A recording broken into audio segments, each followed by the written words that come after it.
మీ ఎలాంటి వ్యాపార ప్రకటనలకైనా వెంటనే మా ఛానల్ సంప్రదించండి. అందరికి నమస్కారం, నేను శిరీష. ముందుగా అందరికి శ్రీ పరాభవనామ సంవత్సర ఉగాది శుభాకాంక్షలు. ప్రస్తుతం మనతో పాటు ఉన్నారు సుప్రసిద్ధ జ్యోతిష్య వాస్తు పండితులు బ్రహ్మశ్రీ డాక్టర్ నాయకంటి మల్లికార్జున శర్మ గారు. గురుగారితో మాట్లాడదాం. నమస్కారం గురుగారు. ముందుగా మీకు కూడా ఉగాది శుభాకాంక్షలు. తప్పకుండా మీకు కూడా గురుగారు, ముఖ్యంగా మరి ద్వాదశ రాశులైన వృషభ రాశి వారికి ఈ సంవత్సరం ఎలా ఉండబోతుంది అంటారు? ఎలాంటి జాగ్రత్తలు తీసుకోవాలి? తప్పకుండా అమ్మా. ఓం శ్రీ గురుభ్యో నమః. ఓం శ్రీ మాత్రే నమః. వాగర్ధావ సంప్రోక్తో వాగర్ధ ప్రతిపత్తే జగతో పితరో వందే పార్వతీ పరమేశ్వరో వ్యాసాయ విష్ణురూపాయ వ్యాసరూపాయ విష్ణవే నమో వై బ్రహ్మణదే వాసిష్ఠాయ నమో నమః. గురు బ్రహ్మ గురు విష్ణు గురుదేవో మహేశ్వర గురు సాక్షాత్ పరబ్రహ్మ తస్మై శ్రీ గురవే నమః. ఓం శ్రీ మాత్రే నమః. శ్రీ పరాభవనామ సంవత్సరం అనూహ్యమైన మార్పులు, అనుమానాలు, అవమానాలతో కూడిన నామ సంవత్సరం శ్రీ పరాభవనామ సంవత్సరం. అంటే శ్రీ పరాభవనామ సంవత్సరానికి అర్థమే అది. అంటే అనూహ్యమైన మార్పులు జీవితంలో కలిగే అవకాశాలు ఎక్కువ ఉంటాయి. దానిలో వృషభ రాశి వాళ్ళకి ఏ విధంగా ఉండబోతుంది, ఇవన్నీ కూడా గోచారరీత్యా చెప్పబడే ఫలితాలు. వృషభ రాశి వాళ్ళకి ముఖ్యంగా కృత్తికా నక్షత్రం 2, 3, 4 పాదాల్లో జన్మించిన వాళ్ళు, రోహిణి నక్షత్రం 1, 2, 3, 4 పాదాల్లో జన్మించిన వాళ్ళు, అలానే మృగశిర నక్షత్రం 1, 2 పాదాల్లో జన్మించిన వాళ్ళందరూ కూడా వృషభ రాశి జాతకులు అవుతారు. ఈ వృషభ రాశి వాళ్ళకి ఏ విధంగా ఉండబోతుంది శ్రీ పరాభవనామ సంవత్సరంలో అంటే, ఆదాయ వ్యయాల్లో చాలా మార్పులు ఉంటాయి. ఆదాయ వ్యయాలంటే వృషభ రాశి వాళ్ళకి 5 ఆదాయం, 14 ఖర్చు ఉంటుంది, ఎక్కువ అవుతుంది. అలానే 5 గౌరవం అంటే రాజ్యపూజ్యం, 4 అవమానం.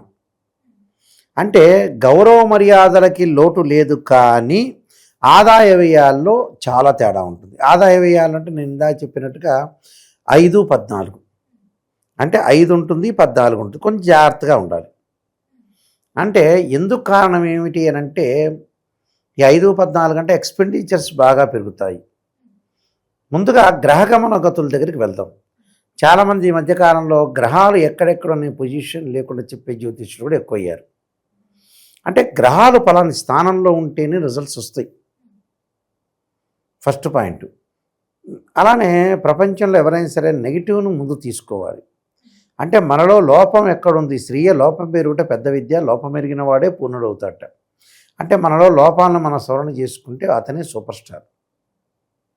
లోపం లేకుండా అసత్యపు ముసుగులో ఉంటే జీవితాంతం అసత్యంలోనే ఉంటాం మనం.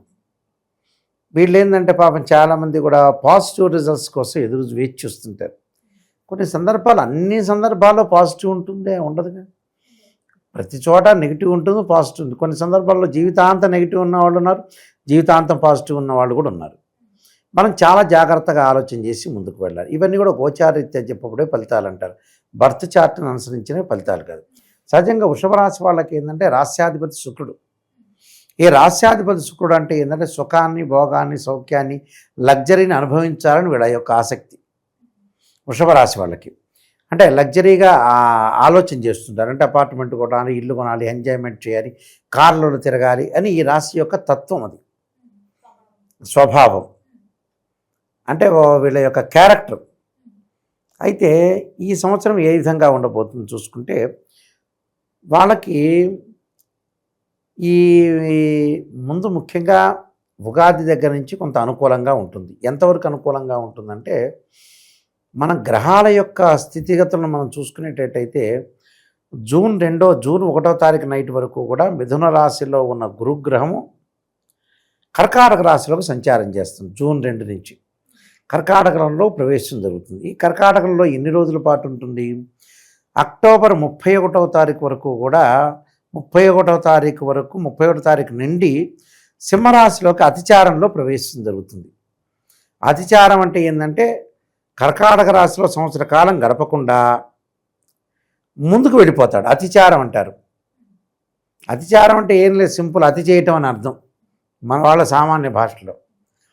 చారము అంటే ఏంటంటే గీతలు అని అర్థం, ముందుకు వెళ్ళటం, ముందుకు నడవటం. సింహరాశిలోకి సంచారం చేస్తాడు గురువు. సింహరాశిలోకి సంచారం చేయటం జరుగుతుంది. అది మళ్ళీ ఎప్పటి వరకు? డిసెంబర్ వరకు కూడా, డిసెంబర్ 18వ తారీఖు వరకే. 18వ తారీఖు మళ్ళీ వక్రగతిలోకి వెళ్ళిపోతాడు, వెనక్కి వస్తాడు. అలానే శని వచ్చేటప్పటికల్లా జూలై 25 నుంచి మార్పులు ఉంటాయి. ఎప్పటి వరకు? డిసెంబర్ 10వ తారీఖు వరకు కూడా శని వక్రగతిలో ఉంటాం. రాహుకేతులు 7వ తారీఖున రాహు కుంభరాశి నుంచి మకర రాశిలోకి, కేతు వచ్చేటప్పటికల్లా సింహరాశి నుంచి కర్కాటక రాశిలోకి వెళ్ళిపోతాడు. మిగతా గ్రహాలన్నీ 4 రోజుల పాటు ఉంటారు. కుజుడు 45 రోజుల పాటు ఉంటాడు. రాహుకేతులు 18 నెలల పాటు ఉంటారు. అయితే గ్రహగమనాతులన్నీ ఇలా ఈ విధంగా ఉండంగా వీళ్ళకి ఎలాంటి మేలు జరుగుతుందంటే, ఆదాయం అనేది వృషభ రాశి వాళ్ళకు వచ్చేటప్పటికి ఆదాయ మార్గం అనేది కొంత కనపడదు. ఆదాయం ఎందుకు కనపడదు అంటే, ఈ అక్టోబరు నేను చెప్పిన ఏదైతే జూలై 25 వరకు శని బాగుంటాడు వృషభ రాశి వాళ్ళకి. అంటే జూలై 25 వరకు ఆదాయం బాగుంటుంది, భయభ్రాంతులు చెందాల్సిన పని లేదు. జూలై 25 వరకు బాగుంటుంది. ఆ తర్వాత కొంత పొదుపుగా పాటించుకోవాలి. అంటే ఉగాది ప్రారంభమైన 4-5 నెలల వరకు బాగానే ఉంటుంది, ప్రాబ్లం లేదు. ఆ తర్వాత దేనికి ఖర్చు పెట్టాలో దానికి ఖర్చు పెట్టే ముందుకు వెళ్ళాలి. అంటే వేస్టేజ్ ఖర్చులు కాకుండా, అదొకటి ఇంపార్టెంట్. అంటే డిసెంబర్ ఏదైతే 10వ తారీఖు వరకు జాగ్రత్త ఉండాలి. 10 తర్వాత నుంచి మళ్ళీ అనుకూలంగా ఉంటుంది. అక్టోబర్ 31 నుంచి డిసెంబర్ 10 వరకు మాత్రమే. అక్టోబర్ అంటే నవంబర్ డిసెంబరే 2 నెలలే. మిగతా చోటంతా మళ్ళీ డిసెంబర్ నుంచి అనుకూలంగానే ఉంటుంది, వాళ్ళకి ప్రాబ్లం ఉండదు. కానీ ఎందుకు డబ్బులు ఖర్చు అవుతున్నాయి, వాట్ ఈస్ ద రీజన్? ఏందండి గురువుగారండి మాకు 5 ఆదాయం 14 ఖర్చు చేశారు, ఎందుకని ఎక్కువ అవుతుంది అని అనుకుంటారు. అన్ని పాళ్ళు తేడా వస్తుంది. ఎందుకు తేడా వస్తుందంటే, మనకి వచ్చే ఆదాయం కంటే అప్పులు అవుతాయి. అంటే 50 రూపాయలు మనం తెస్తే 140 రూపాయలు ఖర్చు అవుతుందని అర్థం. ఎందుకు ఖర్చు అవుతుందంటే, ఉన్న 5 పోతుంది, 140 రూపాయలు ఖర్చు అవుతుందంటే వీళ్ళు అసెట్స్ కొనుగోలు చేసే అవకాశాలు ఎక్కువ ఉన్నాయి. అసెట్స్ అంటే ఆస్తులు, పాస్తులు, ఇళ్ళు, భూములు, పొలాలు, పిల్లల యొక్క చదువులు, పిల్లల యొక్క మ్యారేజ్లు, వీటికి ఎక్కువ ఖర్చు పెడతారు, బాగా ఎక్కువ ఖర్చు పెడతారు. అందువల్ల అంటే మనకి ఏదైతే మనీ అనేది ట్రాన్స్ఫర్ అయ్యి అసెట్స్ రూపంలో ఉంటే మంచిదే, దాని తప్పేమీ లేదు. చరాస్తి స్థిరాస్తి అంటారు, స్థిరాస్తి లభిస్తుంది. అలానే విద్యార్థులకు వచ్చేటప్పుడు అధిక శ్రమతోటి పాస్ అయ్యే అవకాశాలు ఎక్కువ ఉంటాయి.